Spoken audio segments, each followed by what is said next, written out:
A kolache is a semi-sweet bun filled with pulped fruit, meat, or cheese. Go to different areas of the state and you might hear it pronounced kolache, kolach, or kolache.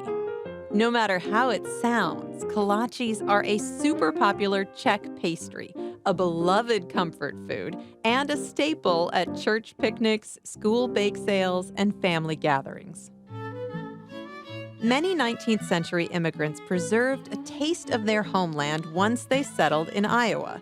From Danish pancakes to Dutch letters, there's no shortage of sweet treats tied to European tradition.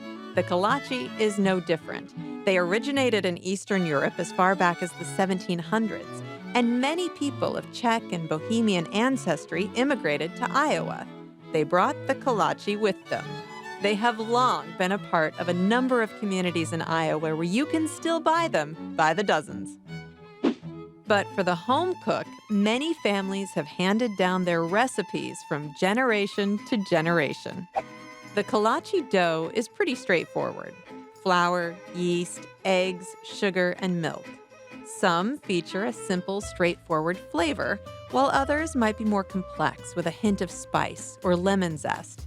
No matter the variations, this pastry is unequivocally a part of Iowa's heritage and is indeed a culinary tradition we can and should celebrate.